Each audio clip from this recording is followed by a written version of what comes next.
शताब्दी की शुरुआत में एक संत हुए यूरोप में जिनका नाम था वैलेंटाइन। ये हुए रोम में, और उस समय रोम का राजा था क्लॉडियस, बड़ा क्रूर आतंकी। उसकी क्रूरता और आतंक के किस्से यूरोप के इतिहास में भरे पड़े। तो क्लॉडियस जो है कहता है कि भाई हम तो महान यूरोपियन परंपरा के वाहक हैं, जिसमें स्त्री को तो रखेल बना के ही रखा जा सकता है, पत्नी का दर्जा उसको देना मूर्खता है। उसी क्लॉडियस के राज्य में ये वैलेंटाइन हो गए, जो गांव-गांव घूम घूम के कहते थे कि भाई शादी करो, शादी करके रहो और एक पत्नी के साथ रहो। साहित्य का थोड़ा अध्ययन किया और भारतीय साहित्य से उन्हें पता चला कि एक पत्नी के साथ रहना, एक स्त्री के साथ रहना कितना सुखद होता है। उसमें कॉम्प्लिकेशंस कम होते हैं, उसमें बीमारियां कम होती हैं, वेनरल डिसीजेस बहुत कम होते हैं। ये सब उन्होंने पढ़ लिया। और ये भारत का साहित्य उनको मिला कैसे?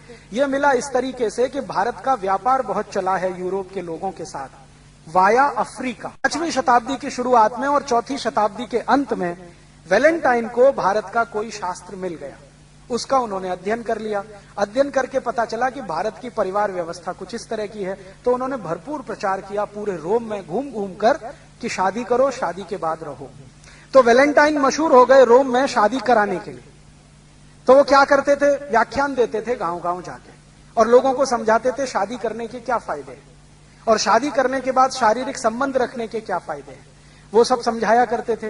क्लॉडियस जो था उनसे चिढ़ता था हमेशा। क्लॉडियस ये कहता था कि हमारी जो महान परंपरा है यूरोप की शादी नहीं करने की, उसका ये नाश करने में लगे हुए। बहुत ज्यादा गुस्सा जब आया क्लॉडियस को, तो क्लॉडियस ने क्या किया? वैलेंटाइन को फांसी पर चढ़ाने का आदेश दे दिया।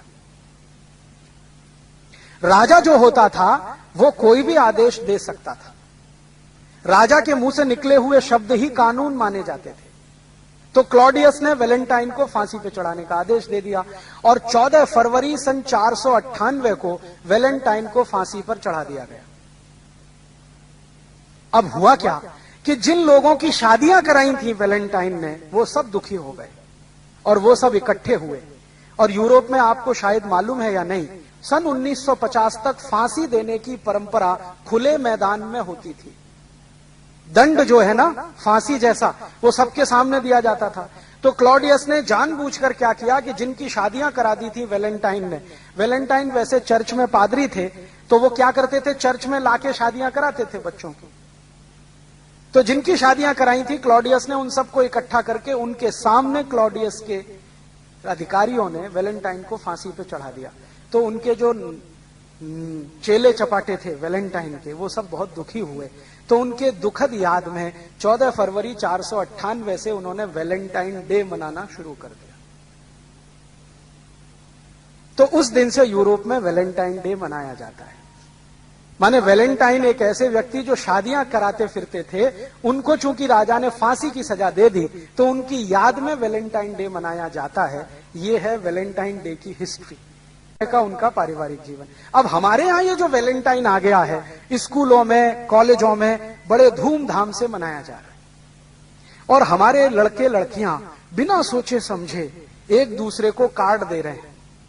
वैलेंटाइन डे के कार्ड छपने लगे और उसपे अंग्रेजी में लिखा होता है, would you be my Valentine this year, would you be my Valentine this year. और ये जो लड़के लड़कियां हैं, इनको कुछ सोच समझ तो है नहीं, तो ये अपने दादा दादी को भी वही कार्ड दे देते हैं, would you be my Valentine this year. अपने मम्मी पापा को कार्ड दे देते हैं, would you be my Valentine this.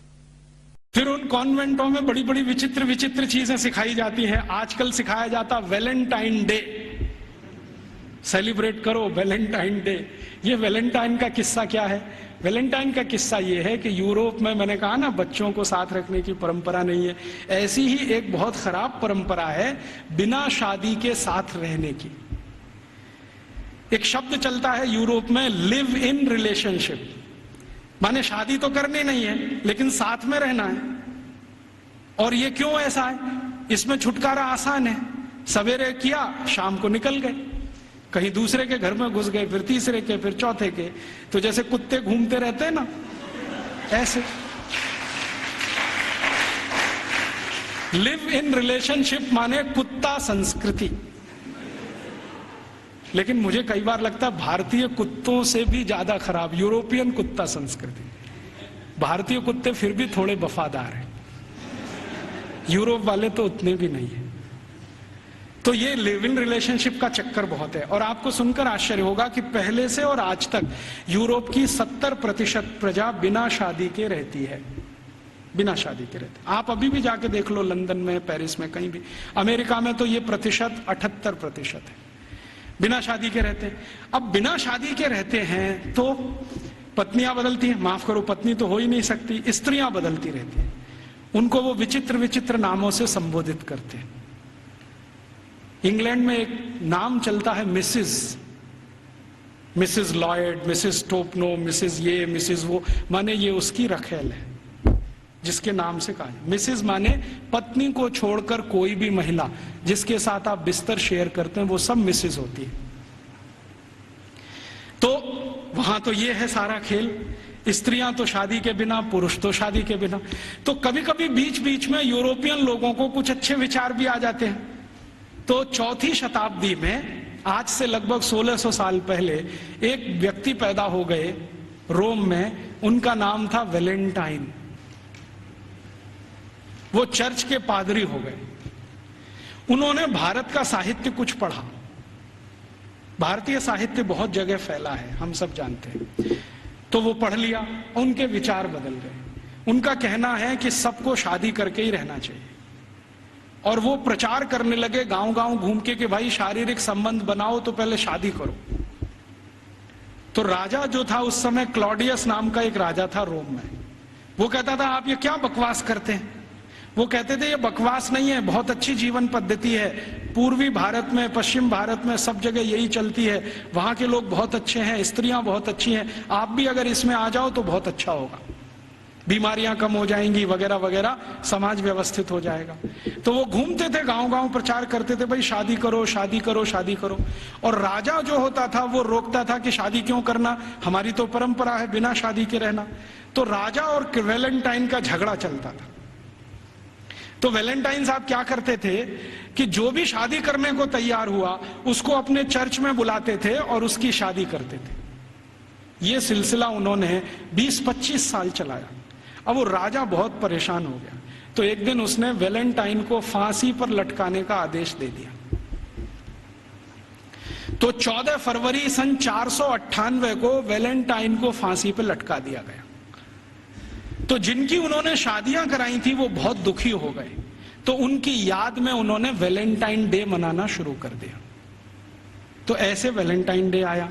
अब उनके कॉन्वेंट में वैलेंटाइन डे मनाते हैं, अब हमारे भी कॉन्वेंट में चालू हो गया वैलेंटाइन डे, वैलेंटाइन डे। यहां तो कोई समस्या नहीं है शादी करके रहने की, वहां तो शादियां ही नहीं होती हैं। अब हमारे स्कूलों में वैलेंटाइन डे मनाता है। तो बच्चे क्या करते हैं, ग्रीटिंग कार्ड खरीदते हैं, अपनी अम्मा को देते हैं would you be my valentine, फिर बाप को भी दे देते हैं would you be my valentine. इन मूर्खों को पता ही नहीं कि वैलेंटाइन थे कौन, इसका मतलब क्या है। अम्मा को पूछ रहे हैं would you be my Valentine. अभी थोड़े दिन पहले बंबई में मैं एक बुजुर्ग आदमी को मिला जिनकी 75 साल की उम्र है, उनके पास 18 ग्रीटिंग कार्ड आए वैलेंटाइन डे पर, और सब में एक ही बात, would you be my Valentine. 75 साल के बुजुर्ग आदमी से लड़कियां पूछ रही would you be my Valentine. ऐसा अधकचरापन है। ये सब कॉन्वेंट में से हमारे बच्चे सीख सीख के निकल रहे हैं। और इन कॉन्वेंट स्कूलों में क्या क्या सब सिखा दिया। वो कहता था ना मैकॉले ये कहता था कि ये जो कॉन्वेंट स्कूल हम चलाएंगे इनमें शिक्षा मिले ना मिले, संस्कार अंग्रेजियत के हम जरूर देंगे। तो क्या होगा, तो कह रहा है वो कि भारतवासी जितने साल इसमें से पढ़कर निकलेंगे ना, तो वो शरीर से दिखने में भारतीय होंगे, आत्मा से अंग्रेज हो जाएंगे, फिर यही हमारी मदद करेंगे और भारत को गुलाम बनाए रखने में व्यवस्था करेंगे। तो संस्कार देना है उनको तो अपना, तो वो दे रहे हैं। अब जो कॉन्वेंट में वैलेंटाइन डे सिखा दिया, फिर उन्होंने पता नहीं मदर्स डे सिखा दिया, फादर्स डे सिखा दिया। मदर्स डे पता है क्या होता है यूरोप में? यूरोप में एक और बहुत पुरानी परंपरा है, प्लेटो के समय से चली आ रही है, कि बच्चे जब पैदा हुए ना तो घर में तो रखने नहीं है, बाहर छोड़ देने हैं। तो उन बच्चों को मां का दूध नसीब नहीं है, तो चर्च में जो होती है ना, सिस्टर्स होती है, वो अपना दूध उनको उपलब्ध कराती है। अब आप में से कई लोगों को यह प्रश्न होगा कि बायोलॉजिकली यह संभव कैसे है, वो नर्स तो मां बनी नहीं तो उसको दूध कैसे आएगा। लेकिन अभी आधुनिक विज्ञान ने यह सिद्ध कर दिया है कि कोई बच्चा लगातार 2-3 दिन तक बिना विवाहित किसी महिला को लगातार स्तनपान करे तो चौथे 5वें दिन से दूध आना शुरू हो जाता है। तो उनके यहां नर्सिंग जो होती है वो सिस्टर्स के द्वारा होती है या नर्सिस के द्वारा होती है, मां नहीं करती है। लेकिन कभी कभी साल में कोई एक दिन मनाना हो तो वो मदर्स डे मनाते हैं, जिस दिन मां अपने बच्चे को दूध पिलाने के लिए वहां जाती है कॉन्वेंट, तो उनके यहां मदर्स डे होता है। ऐसे ही उनके यहां फादर्स डे होता है। फादर्स डे का चक्कर क्या है, यूरोप के बच्चे वैसे तो घर में रहते नहीं, जो गलती से किसी ने रख लिए तो उनको अपने बाप के साथ खाना खाने का अधिकार नहीं है। डाइनिंग टेबल पर अपने बाप के साथ वो नहीं बैठ सकते। बाप अपने डाइनिंग टेबल पे खाना खाएगा दोस्तों के साथ, जब वो चला जाएगा खाना खा के तो बाद में बच्चे डाइनिंग टेबल पे बैठते हैं। लेकिन साल में कोई एक दिन वो फिक्स करते हैं जब बच्चे बाप के साथ बैठे डाइनिंग टेबल पर, उस दिन वो फादर्स डे मनाते हैं। अब उनके मदर्स डे, उनके फादर्स डे, उनके ब्रदर्स डे, उनके सिस्टर्स डे या उनका वैलेंटाइन डे, उसके पीछे कुछ कहानियां हैं। हम बिना सोचे समझे अंधों की तरह से इस पे लग गए। कई बार मैं देखता हूं अजमेर जैसे शहर में, जयपुर जैसे शहर में मदर्स डे पे रैली निकाली जा रही है, प्ले कार्ड लेके बच्चियां अपने अपने हाथ में जा रही हैं, स्कूल कॉलेज उनका छुड़वा दिया जाता है, और ये सब मूर्ख सरकारी अधिकारी किया करते हैं। फिर फादर्स डे पे निकालते हैं, फिर इस पे निकालते हैं, ये सब तमाशेबाजी।